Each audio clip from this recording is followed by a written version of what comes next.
آپ ان کی صلح کرانا چاہ رہے ہیں، آپ صلح کے لیے کہ تم خامخواہ اس سے ناراض ہو، وہ تو کہتا ہے یہ میرا دوست ہے، میں تو اس پر جان بھی فدا کر دوں، یا حالانکہ آپ یہ جھوٹ کہہ رہے ہیں لیکن مقصد کیا ہے؟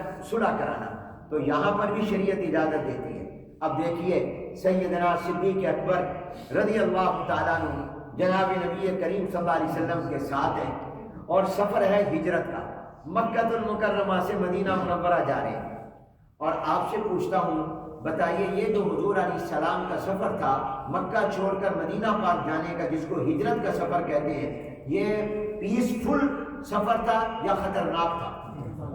بولو، خطرناک تھا، پیسفل نہیں تھا، پرامن نہیں تھا۔ کیوں؟ دشمن نے آپ کے قتل کا نعوذ باللہ اعلان کیا ہوا تھا، 100 اونٹ دینے کا انعام کا اعلان کیا ہوا تھا، اور جناب نبی کریم صلی اللہ علیہ وسلم رات کے اندھیرے میں نکلے تھے، اور حضور اکرم صلی اللہ علیہ وسلم رات کے اندھیرے میں ابو بکر کو ساتھ لے کر نکلے رضی اللہ تعالیٰ عنہ، اور جا کر پہلے آپ نے پہاڑ کی غار میں چند دن گزارے ہیں، غار ثور میں، کہ دشمن نہ آ جائے، پتہ نہ چل جائے۔ تو اسی سفر میں جب یہ جا رہے تھے تو سیدنا صدیق اکبر رضی اللہ تعالیٰ عنہ فرماتے ہیں کہ میں اور حضور علیہ السلام ہم دو ہی تھے، اور مدینہ پاک جا رہے تھے، پہاڑوں کا سفر تھا، تو راستے میں ایک جگہ پر ایک کافر سے آمنا سامنا ہو گیا، ایک کافر آ رہا تھا اور وہ مجھے جانتا پہچانتا تھا، لیکن حضور علیہ السلام کو چہرہ انور سے جانتا پہچانتا، نام سنا ہوا تھا مگر کبھی دیکھا نہیں تھا، اور مجھے جانتا تھا۔ تو رک گیا، علیہ السلام کے بعد کہنے لگا ابو بکر من معاک، یہ تمہارے ساتھ کون ہے؟ یہ کون ہے جو تمہارے ساتھ ہے؟ حضرت ابو بکر صدیق رضی اللہ عنہ فرماتے ہیں سبحان اللہ، فرمایا کہ میں بڑا پریشان ہو گیا کہ میں کیا جواب دوں۔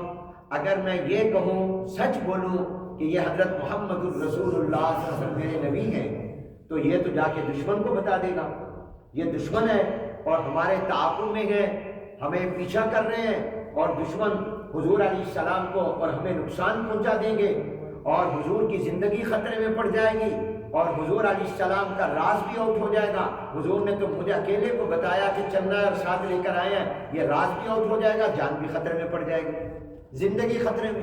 اگر میں سچ بولتا ہوں اور اگر میں یہ کہوں کوئی اور نام لوں حضور علیہ السلام کے علاوہ، کہوں کہ فلانا ہے، تو یہ جھوٹ ہو جائے گا، تو پھر میں صدیق کیسا ہوا جو جھوٹ بولے؟ اگر سچ بولتا ہوں تو نبوت خطرے میں ہے، اور جھوٹ بولتا ہوں تو صدیقیت خطرے میں ہے۔ اللہ اکبر، امتحان کا موقع، آزمائش۔ سچ بولتے ہیں حضور کی زندگی خطرے میں، جھوٹ بولتے ہیں تو پھر میں صدیق کیا ہوں کہ جھوٹ بولوں؟ حالانکہ اس موقع پر گنجائش تھی، جان بچانی ہے، دشمنوں سے محفوظ رہنا ہے۔ تو فرماتے ہیں اللہ نے میرے دل میں جواب ڈال دیا، کیونکہ میں نے طے کر لیا کہ میں نے جھوٹ نہیں بولنا اور راز بھی آؤٹ نہیں کرنا۔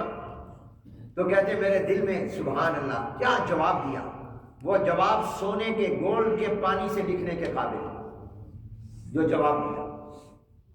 اور یاد رکھو، جب تم کسی امتحان اور آزمائش میں اور فیصلہ کر لو کہ میں نے اللہ کے حکم کو نہیں توڑنا، شریعت کے خلاف نہیں کرنا، میرا اللہ مدد کرتا ہے، یہ اس سے میسج ملتا ہے۔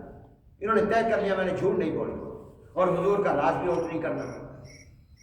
تو کہتے میرے دل میں اللہ نے جواب ڈالا، میں نے کہا اس کی لطافت تو علماء کو آئے گی جو عربی زبان جانتے ہیں، کاش تم بھی عربی جانتے، انگلش تو تم نے سمجھ لی، عربی بھی سمجھو، قرآن کی زبان اور نبی کی زبان بھی سیکھو۔